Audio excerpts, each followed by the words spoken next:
বীরভূমের নলহাটি বিধানসভা কেন্দ্রে নির্বাচনের আগে রাজনৈতিক উত্তাপ চরমে।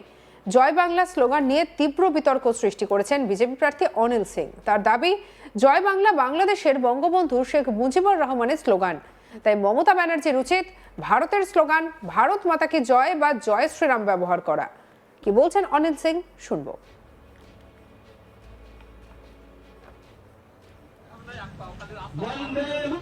এই দেশটা জয় শ্রীরামেরই দেশ, আর জয় শ্রীরাম হচ্ছে আমাদের স্লোগান না, এটা প্রত্যেক হিন্দুর হৃদয়ে বসে আছে জয় শ্রীরাম। কারণ শ্রীরাম হচ্ছে আমাদের সর্বেসর্বা, শ্রীরাম হচ্ছে আমাদের মাথার মণি। কারণ হচ্ছে একটাই, যে পশ্চিমবাংলায় থেকে কিংবা ভারতবর্ষে থেকে যে স্লোগানগুলো আছে দেশের, আমার মনে হয় যে প্রত্যেক রাজনৈতিক দলের দেশে থাকলে পরে দেশেরই যে স্লোগান সেগুলোই দেওয়া উচিত।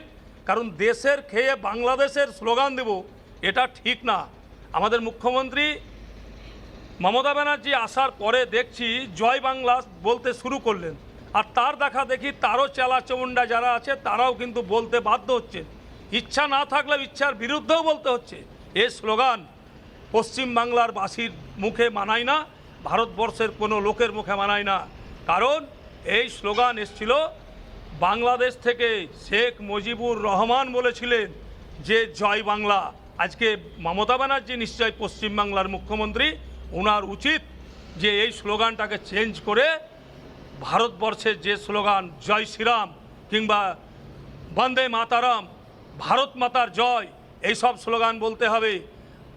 কিছুদিন আগে অভিষেক বাবু বলেছিলেন ওনার ভাইপো যে আমরা জয় শ্রীরাম মানি না, আমরা ঠাকুর দেবতা মানি না। আজকে কিন্তু সব দেবতাই দেখছি যে আমাদের থেকে তারা বেশি মানতে আরম্ভ করেছে। তার কারণ কি আপনারাও নিশ্চয়ই বুঝতে পারছেন। অতএব কিছুদিন পরে দেখবেন যে এরাও জয় শ্রীরাম করতে লেগেছে, জয় বাংলা আর বলবে না। এটা আমার দীর্ঘ বিশ্বাস। অন্যদিকে তৃণমূল কংগ্রেস প্রার্থী রাজেন্দ্র সিং পাল্টা বার্তা দিতে গিয়ে ধর্মীয় সম্প্রীতির দিকটা তুলে ধরেছেন। তিনি দাবি করেছেন, মমতা ব্যানার্জি সারা বছর ধরে সনাতনী হিন্দু মন্দিরে পুজো দেন, আবার একই সঙ্গে মুসলিম সম্প্রদায়ের পবিত্র মাজারেও যান। নলেটেশ্বরী মন্দির সংলগ্ন পীর বাবার মাজারে তার উপস্থিতির কথাও উল্লেখ করা হয়। কি বলছেন তৃণমূল প্রার্থী রাজেন্দ্র প্রসাদ সিং, শুনবো। এখানে আপনি কি সকাল ইলেকশন ক্যাম্পেইনিং করার আগে কি প্রত্যেক দিনই আসেন এখানে মন্দিরে? নহাটিতে থাকলে 365 দিন এখানে আসে। মানে কতক্ষণ সময় কাটান? যতক্ষণ সময় পাই আর। আপনি এই নলহাটি বিধানসভা কেন্দ্রের এমনি আগে এখানে মা আছে, উপরে আনারসা পীর বাবা আছে, উপরে পিছনেই। হ্যাঁ, দু জায়গাতেই যাই টাইম পেলে। দেখা গিয়েছে যে আপনি আগেও এখানকার বিধানসভা কেন্দ্রের বিধায়ক হয়েছেন, জয়যুক্ত হয়েছিলেন। তো আপনি কোন কোন উন্নয়নগুলো করেছেন? পাবলিক যেটা চেয়েছে, পাবলিক যেটা ডিমান্ড ছিল, রাস্তাঘাট, পুকুরে ঘাট, লাইট, যেগুলো পাবলিকের ডিমান্ড ছিল সেগুলো করা হয়েছে। কজওয়ে যে এমএলএ তহবিলে যে অর্থ বরাদ্দ হয়েছে, সেই অর্থ সমস্ত টাকাই আপনি খরচ করতে পেরেছেন? তো সমস্ত টাকা খরচ হয়ে গেছে, কিছু কাজ বাকি আছে, কাজ চলছে, মানে কাজ শেষের মুখ। আপনি এই যে এখন মন্দিরে রয়েছেন, এবার নির্বাচনী প্রচার, মানে একদিকে দেখা যাচ্ছে যে বিজেপি বারবার হাতিয়ার করছে তৃণমূলের দুর্নীতি, বিভিন্ন প্রসঙ্গ নিয়ে। এইগুলো বিজেপিকে রুখতে আপনাদের রণকৌশল কি থাকবে? আমাদের মধ্যে একটাই দিদি, যেখানে দেখা যাচ্ছে যে বারবার বলছে চাকরি নিয়োগ দুর্নীতি, চাকরি দুর্নীতি, শিক্ষা, নারী নির্যাতন, এইসব নিয়ে ভারতীয় জনতা পার্টি হোক, বাম হোক, কংগ্রেস হোক, শাসক বিরোধী যে সংগঠনগুলি রয়েছে তারা আক্রমণ করছে। এই আক্রমণের পাল্টা জবাব আপনি কিভাবে দিচ্ছেন রাজনৈতিক ময়দানে নির্বাচনী প্রচারে নেমে? যারা দুর্নীতি করেছে তারা কোর্টে জেল গেছে, এতে পার্টি কোনো দায়িত্ব নেই। পার্টি কাউকে বলেনি দুর্নীতি করতে। আর আপনার এই বছরে আপনার এই যে 2026 ইলেকশন, এখানে আপনারা কোন মানুষের কাছে কোন উন্নয়নের প্রকল্পকে হাতিয়ার করে ভোট চাইবেন? কিছু কিছু আছে, কিছু কিছু পাবলিক যেগুলো ডিমান্ড দিয়েছে সেগুলো ভোটের পর ফুলফিল করবো আর কি। এদিকে বিজেপি প্রার্থী অনিল সিং তৃণমূলের বিরুদ্ধে একাধিক অভিযোগ তুলেছেন। কয়লা, বালি, অবৈধ পাথর খাদানকে ঘিরে দুর্নীতির অভিযোগ তুলে এনেছেন। যদিও তৃণমূলের পক্ষ থেকে এই অভিযোগ অস্বীকার করা হয়েছে।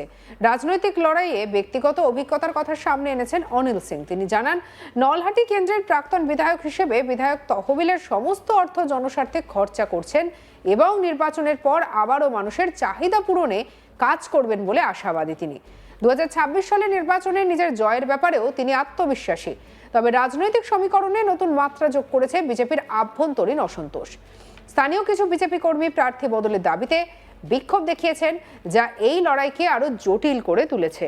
এখন দেখার বিষয়, বীরভূমের নলহাটি বিধানসভা কেন্দ্রের জনতা শেষ পর্যন্ত কাকে সমর্থন করে রায় দেয়।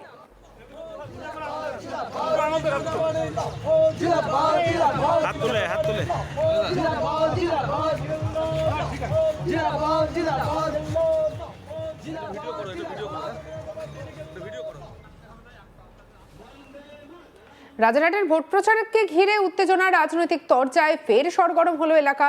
নির্বাচনের প্রাক্কালে উত্তপ্ত একদম একাধিক জায়গা। বর্তমানে এমন একটা পরিস্থিতির সৃষ্টি হয়েছে যে বীরভূম সহ একাধিক জায়গা, এমনকি রাজ্যের বিভিন্ন জায়গায় এমন ছবি দেখা গিয়েছে। বীরভূমের ছবিটা আমরা আপনাদেরকে দেখাচ্ছি, বীরভূমের নলহাটির ছবি। সেখানেও মন্দিরে পুজো দিয়ে প্রচার শুরু করলেন তৃণমূল কংগ্রেসের প্রার্থী। সেই ছবি একদিকে যেমন ধরা পড়েছে, অন্যদিকে জয় বাংলা, বাংলাদেশের স্লোগান, এমন কথা বললেন বিজেপি প্রার্থী।